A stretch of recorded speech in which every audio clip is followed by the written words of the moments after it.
Hello. I'm going to give you a quick overview of what I'm going to be talking about within the next 60 minutes. I'll tell you how I came to that baby, actually. I'll give you an introduction into the grid.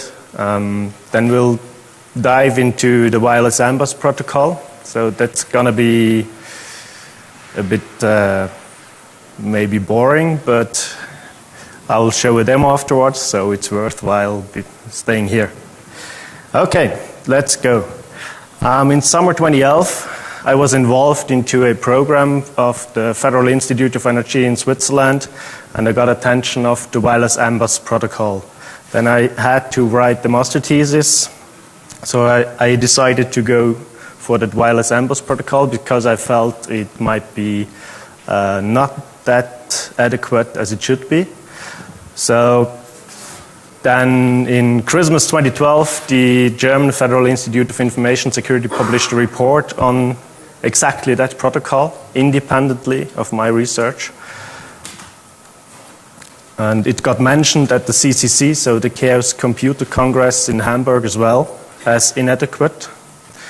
I then spent some time digging through the European norm paperwork and was trying to get some practice within a lab and finished my M-bus analysis in March, where also the German Federal Institute of Information Security finally titled the protocol as insufficient, and now we're here. So what's the smart grid? The smart grid basically consists of a few domains. So we have the bulk generation domain, we have a transmission domain, we have a distribution domain, which the distribution system operator takes care of. We have, of course, the consumers, households, industries. And in smart grids, we also have distributed generation and storage, which is not considered for the bulk generation. Distributed generation and storage might also happen on the distribution level, so it's just the blueprint. The protocol I'm speaking of is basically used at the consumer side. So to make the grid smart, we'll need a special infrastructure which basically connects the consumer side to the distributed system operator. This is called the metering infrastructure. They call it the advanced metering infrastructure if you also send commands to the meters and if you not just gather information from that meters. So we have the head end there. It's also sometimes referred to as the metering device management, MDM, not to be confused with the MDM in mobile device management. So the head end is basically collecting all the information. It's basically taking care of patch management, firmware updates, sending commands to meters. Meters actually send their information to collectors. These collectors are sometimes also referred to as gateway, router, multi-utility controller, MUC. And a meter may also work as a relay, or a meter might forward its information to a relay and the relay forwards it to the controller. So we have wireless M-bus within that neighborhood area, network area. You might wonder how such a collector looks like. That's a special collector which is called a multi-utility controller, so it can interface with electricity meters, gas meters, water meters, heat meters. It's actually built to fit on a top hat rail. It's head end side, so the part where he is speaking to the head end is actually GPRS. There's a port for the antenna. There's another port for the antenna for the wireless M-bus part. That device also has a web interface which you can connect to see what meters are connected. That's a picture of such a GUI which allows identification of all connected meters. You can enter keys for the meters and basically observe values. So that information is basically forwarded then to the head end, which takes then care about the billing process and so on. Then here an example of a meter. It has several interfaces actually. There's an optical interface on the front, so for local configuration. They have various interfaces. Basically, you can plug in a little print which either has a GPRS interface, a Zigbee interface, a wireless emboss interface. There are wired versions, there are serial versions of such interfaces, and such a electricity meter supports, of course, consumption value reading. Some support prepayment. So you're going to tell the meter how much energy a consumer can use until it shuts off. You could do different tariffs, so you have maybe night and day tariff. You could also remotely disconnect or connect the consumer. All the pics I show you, don't blame these vendors to be vulnerable. Okay, these are just examples, please. Okay, let's quickly go through the wireless amber standard. So, wireless ambers is actually grown up within the heating metering industries 20 years ago. It's used by 15 million devices, mainly around Europe. So you could use it for remote meter reading. You could also implement applications like drive-by meter reading. You could use it for maintenance and configuration. The protocol does basically follow the ISO OSI stack. They omitted view layers. Actually, we have a physical layer. There's a documentation, a European norm, which specifies the frequency bands, modulation. We have a data link layer, which is specified in the part 4 of that specification as well. And it specifies also a so-called extended link layer. And we have an application layer which is specified within the 3rd part of that standard. So at the physical layer, we have different frequencies used. We have 868 megahertz, 434 megahertz, and 169 megahertz, whereby the 169 megahertz is used for transmission over long distance. So we're talking about 5 miles. The other frequencies are actually used within more narrow scope. So we were talking about 100 meters. There are different line codings. And if we have a look at the link layer, there's a frame header, which has actually has some cyclic redundancy checks. So receivers can figure whether some packets got kindly manipulated. The frame header does also take care of the device addressing. So if I send a packet, then the receiver needs to know who sent that packet actually. And it does also specify the rest of the protocol, so all the gray boxes. So I could, for example, send responses on requests. I could send commands, alerts and errors. And we do have a second part. So we have either that frames or we have that extended link layer, which you could implement basically your custom protocol on top. And that link layer provides encryption. If we have a look at such a frame block, then you will see the first byte is basically defining the length. We have a control byte. It indicates, hey, this is just a message fire and forget, so send, no response. It identifies the manufacturer, and it contains the device address. And here we get to the first issue. So it discloses its version information, it discloses what type of meter it is, and it discloses the vendor. So by the time we are aware of vulnerabilities within these devices, it's easily to identify those devices and to exploit them.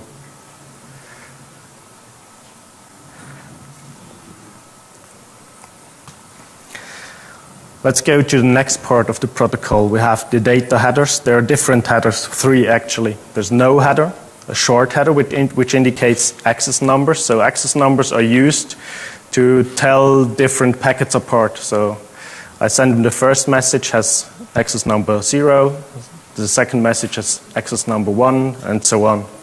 It's also used to detect replayed packets. The data header does also indicate encryption. So I told you there's the extended link layer over here.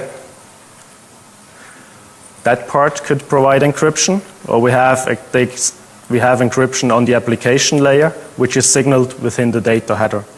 We also have long headers. These are used to build applications where we need repeaters. So if you have a meter and a repeater, then the meter basically broadcasts a packet with its own meter address. The bridge picks it up and forwards it, of course, with the bridge address, but appends the meter address. So that's the long header. So the head end knows then exactly what meter in the end actually sent the information. If you look at that data header, I told you 1 byte is the access number. Then we have a status field which could also indicate alerts. So if you trigger some fraud detection mechanisms in the meter, they will signal it with the alert and error byte, and you can then go and query more detailed information from the meter. Then we have the configuration field. That configuration field actually signals encryption. There are different modes. We'll come to that. So we have insufficient replay prevention. What does it mean? We have a single byte which should help to prevent replay. If I capture 2 packets, so 2 messages actually, message 0, message 1, then I can just toggle between these messages and the receiver will just accept them. Let's have a look at the data which is sent. These are built on diff and fif information. So it's basically the diff is indicating what type of value is being sent, and the fif is more specified to is additionally specifying the unit. So the diff says, hey, this is a 4-byte value, and the fif then says, hey, this is a value which indicates wet hours, for example. Okay, I built a wireless sniffer on my own. There are commercial products actually available. I built one in Python, which is available from my JIT. So it helps to just sniff simple messages. I'm going to show it to you afterwards. Okay, unfortunately, vendors use seldom keys. They use stupid keys, for example, 1, 2, 3, 4, 5. You'll guess the rest. There are some they use FFFFFFF.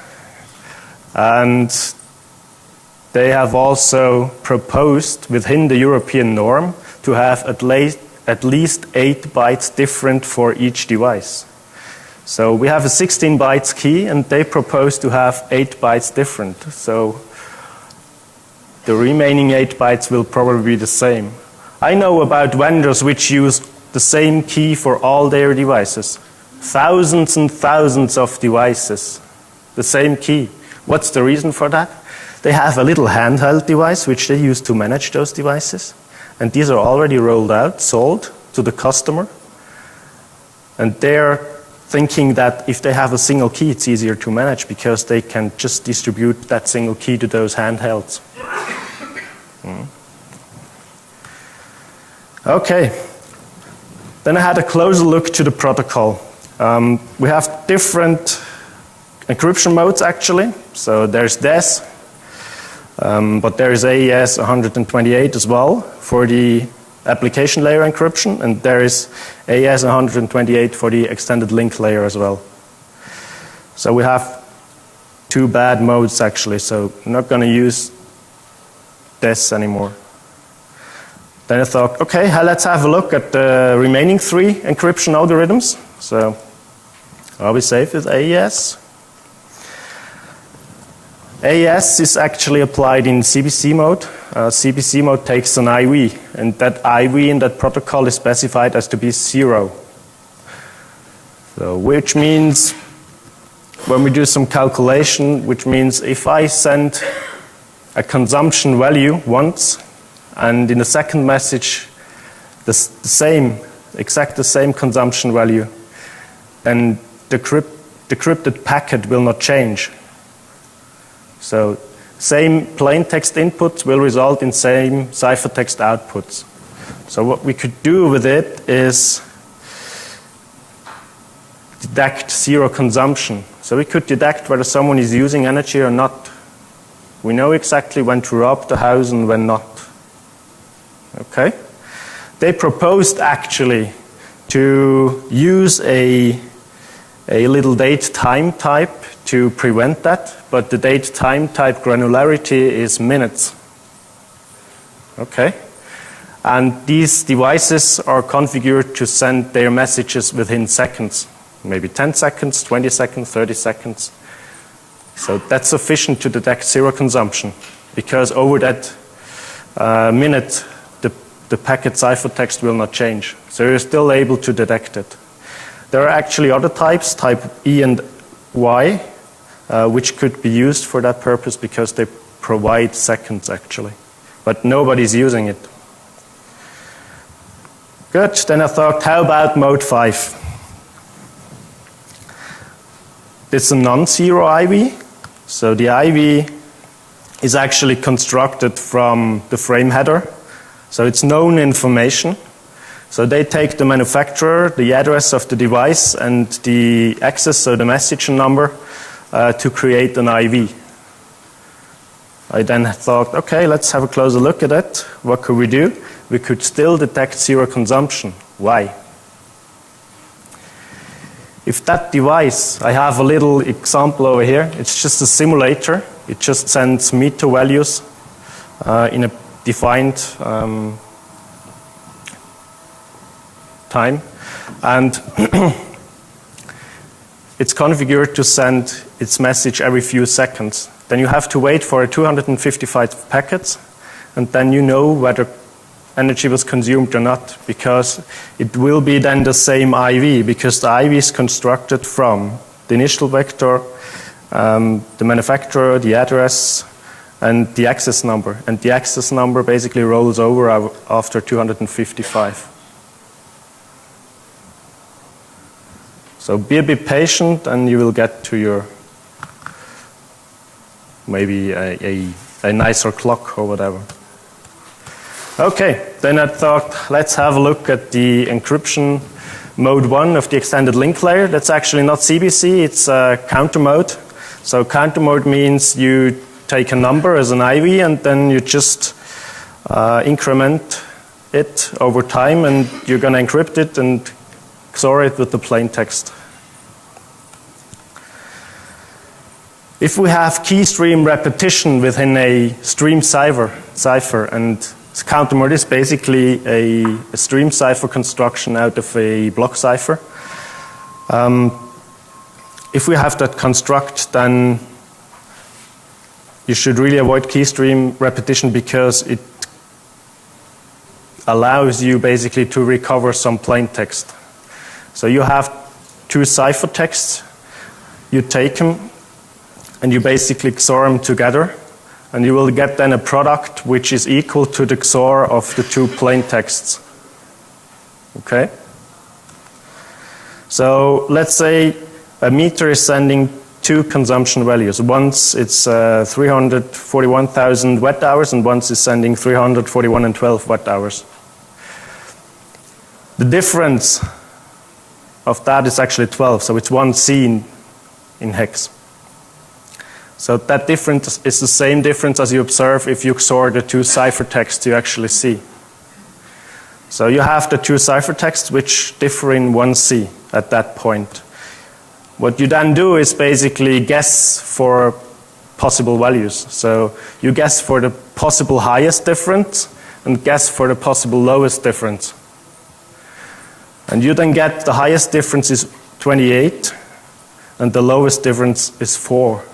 And because you know how the protocol is sending that consumption value, you know exactly at what position we are looking at, and we are looking at the last position of that consumption value. And we know then consumption must have changed between 4 and 28 watt hours. So if you observe a meter of a company, maybe a factory, then you probably get rid of your shares by the time they use less energy, and you buy shares by the time they have or they use more energy. You will know that before they publish their reports. Now the question is, do we get the key stream to repeat? I haven't answered that. For that purpose, we must have a look at the IV. So the IV in encryption mode 1 in the link layer is built from several components. Actually, the only one that differs is the time field. Okay. So to get the key stream to repeat, we need to be able to manipulate the time within the meter. And while looking at the IV is constructed of known values, so we can basically guess them before, it's predictable, and that lowers the whole security of that AES 128 encryption to 85 bits security. Still sufficient, but might change in time. Okay.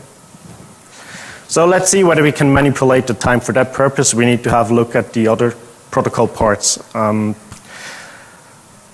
are special protocols for signaling alarms and errors. That's a special part of the protocol. It's not subject to encryption, so you can always get information from that. You know exactly what errors and alerts are being sent. You can send application resets, or you could do clock updates, which actually could be subject to encryption, but as you have heard, we could replay packets. So if we have captured a time update, then we just send the time update again, and the key stream is going to repeat.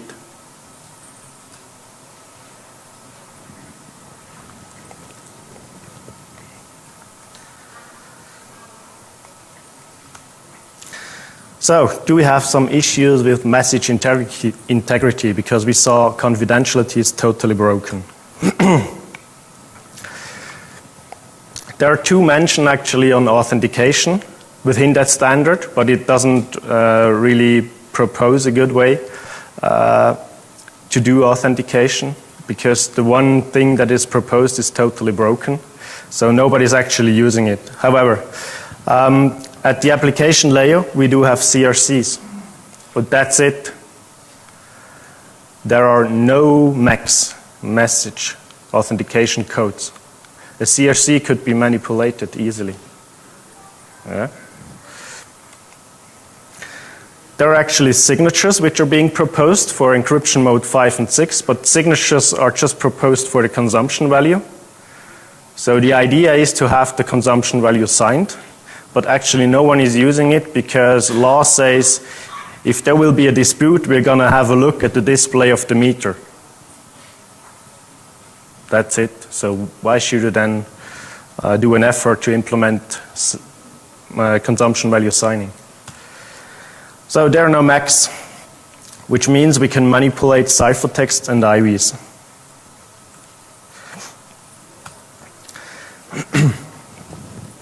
And I'm going to show you how we could manipulate that. So we're talking about CBC mode. So we are basically injecting a altered IV to that construct. So we need to alter the frame header for that purpose.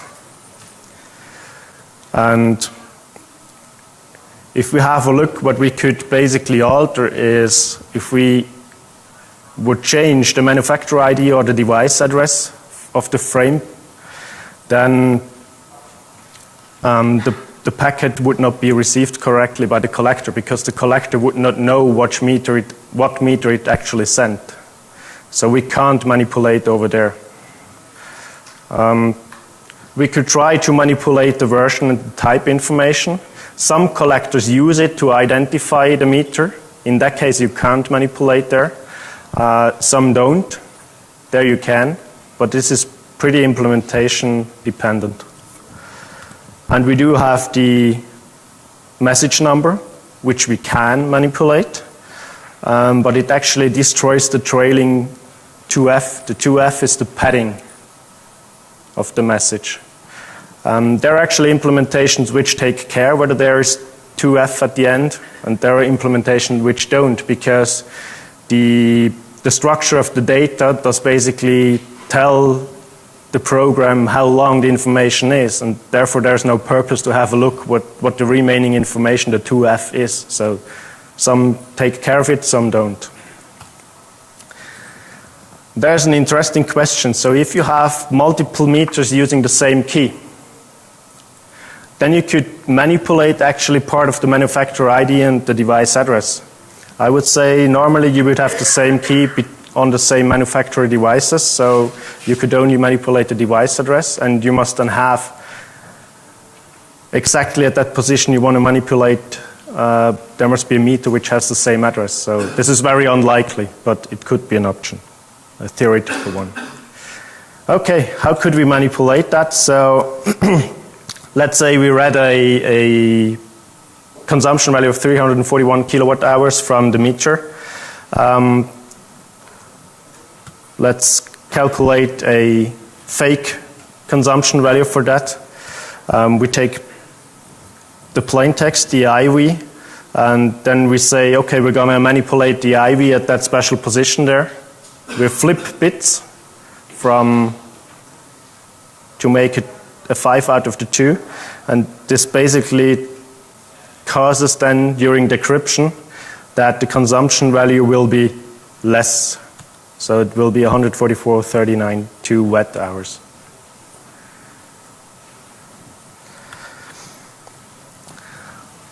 I'm not only able to alter actually consumption values I receive, the same also accounts for commands collector send to meters.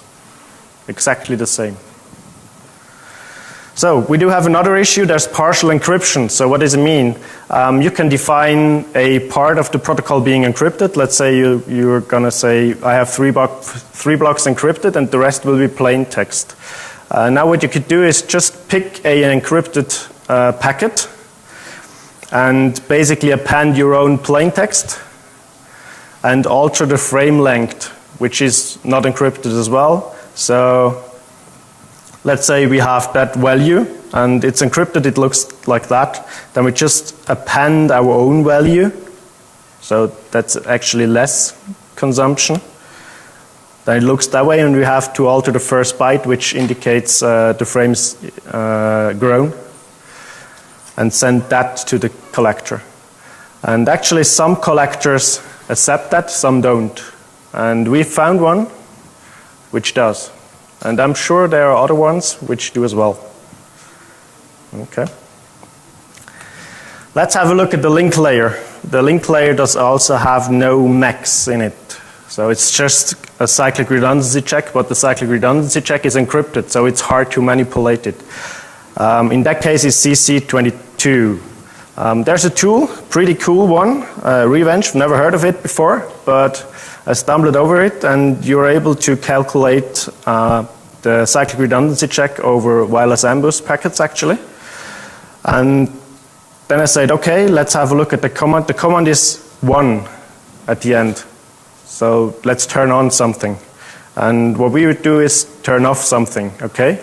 Let's make it a 0 and calculate the cyclic redundancy check again. So we have F147 for the cyclic redundancy check. Take that, so the on command, the off command, and we have the intercepted ciphertext as well. So I told you it's a stream cipher, so we can XOR it together. And what we finally do is we have that ciphertext, the manipulated one, which we actually send to the meter, which contains the off command. And that command actually has a proper CRC in it, because from that slide you see the first and the second byte changed. So ciphertext A and B differ in the first and the second byte and the last byte.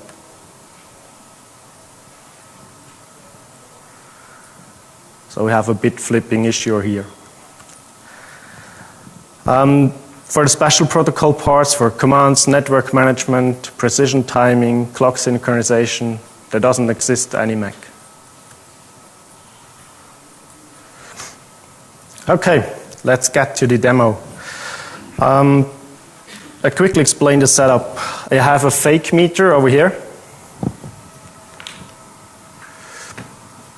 And that fake meter sends commands, which are being received by the collector and by my sniffer device. The sniffer device is actually a USB stick which features a Texas Instruments CC1101 chip, which is a transceiver, standard transceiver, and a piece of ARM code. So I have two actually of them. They have different firmware in it. One is configured as a sniffer and one is configured as a sender because I have a sniffer tool, the wireless ambush sniffer tool, which is written in Google Go language. Actually, I didn't write it, so my apprentice did it, so he did a really cool job there. Thank you, Lucas. And I'm going to send the same packet again to the collector, or basically the sniffer device, because I have a fake collector over here, also written in software. Yeah, that's it.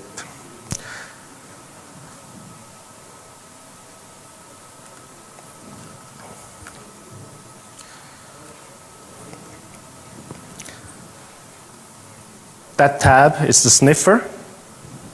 So it shows you what time the packet was received, what vendor actually the meter is, its meter ID, what type of meter it is. That one actually says it's a radio converter. Normally you would see there it's electricity meter or gas meter, heat meter. And you'll see the IV. And there are some buttons to replay and to do some attacks. So over here we have a fake collector. So that one is actually collecting the meter values of the fake meter. I'm gonna make it slightly bigger. So it states, hey, I have received information from a radio converter of that manufacturer. That's actually the key. And I got two values. I got a value which is, in that case, it's liters, for example. So it does just simulate a flow of liquid measured in liters. So that value does count up, and it does send just information as a string. So it's a test module. Okay. So then let's see whether it works.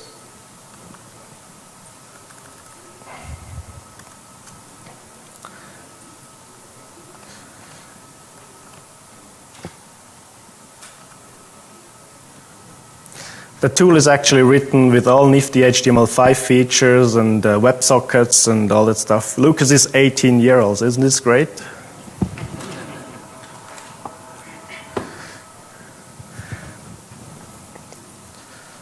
So here we go. First packet received. If you click on the packet, actually you see the bytes received, and we could use it. So I'm going to stop it. So it's not sending anything anymore. Okay. I take that packet, for example, and I replay it. You see, they get in. Okay. I'm going to show you that on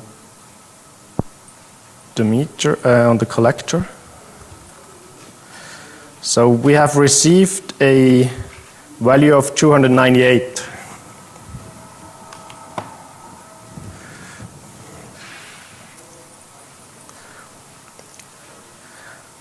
Now we receive a value of 300, 301, so we stop it.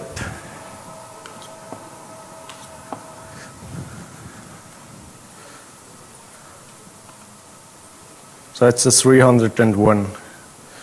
Now I take an alt packet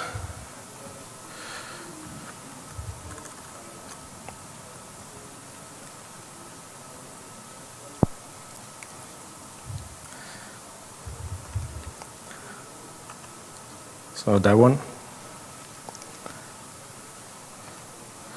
It's 298 again.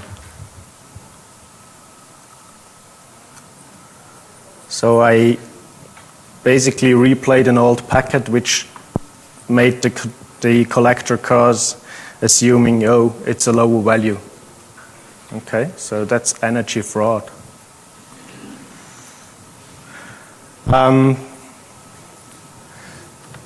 I'm going to show you the extension attack as well. So you see there's a text amber wireless test module. And that information is all encrypted. So it's all encrypted in here. And we just take one of these packets, go to the command pane. There's a feature called plain text extension. And I know about the structure of that protocol, of course. I know how a string does have to look like. I basically just append the information here. So we have, if we go to the collector, the string is defined here. So if you have a look at that string, the first byte actually tells, hey, that's variable data, so we don't know actually how long it is. Then that byte is going to tell it's a special type, and the 11 is going to tell, oh, this is a string. And then that byte is going to tell it's 20 bytes long. So we're going to skip that. And the 20. Okay, and we say, hi, BlackHat.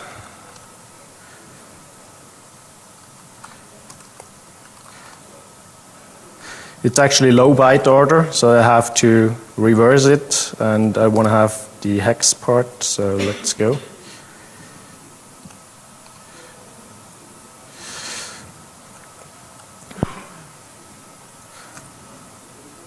I put that over here, so it's 1, 2, 3, 4, 5, 6, 7, 8, 9, 10, 11 bytes.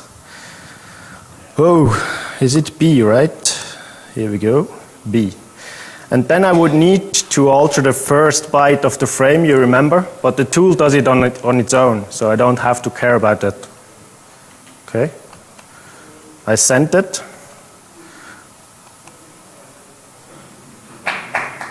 Thank you.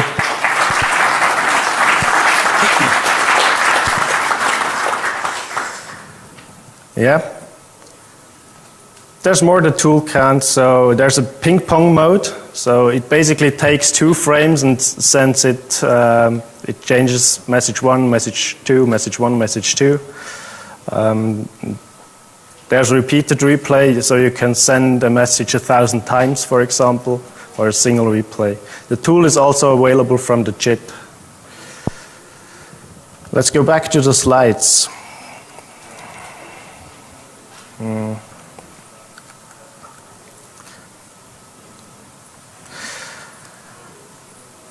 There are actually some issues with these attacks, because you saw I always disabled the meter. So because it would have been sending its real consumption values to the collector still.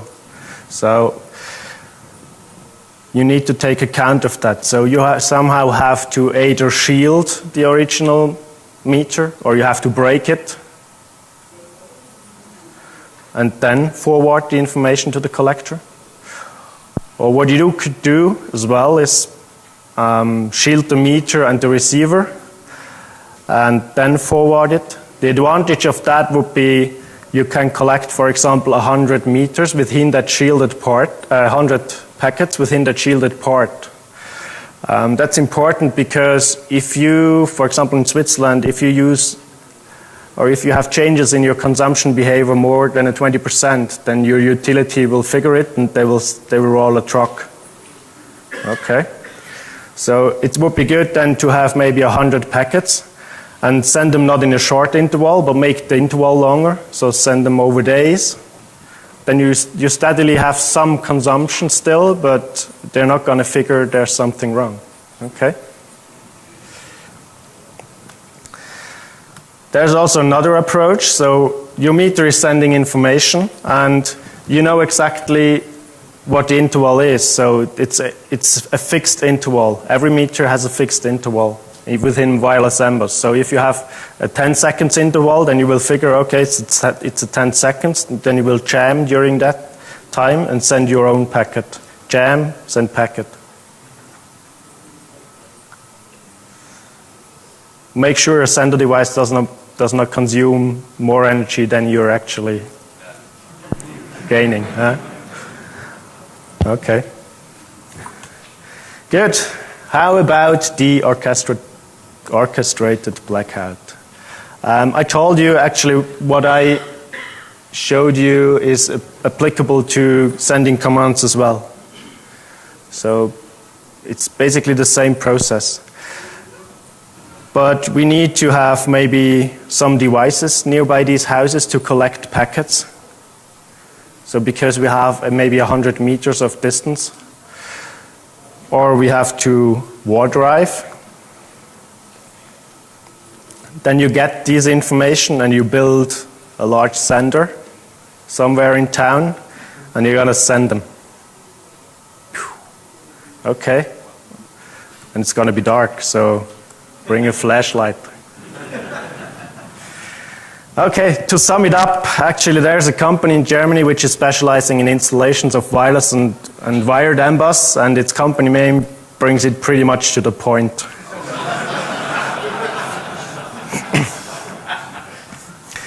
So we have key size, which is 64 bits, because they say only 8 bytes must be different. We have zero consumption detection, disclosure of consumption values. We have basically information on alerts, on tampering triggers which were triggered. We have information disclosure. I have not been telling you about the man-in-the-middle attack in routed environments because there is no authentication. We have also key disclosure there. There is a key distribution mechanism loosely specified within the norm, which allows for full key disclosure. So we could manipulate consumption values and also open and close valves or breakers. Actually, the German Federal Institute of Information Security has proposed an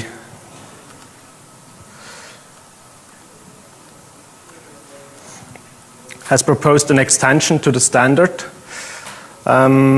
It looks like it fixes part of what oh gosh, what's that? It fixes part of what I discovered.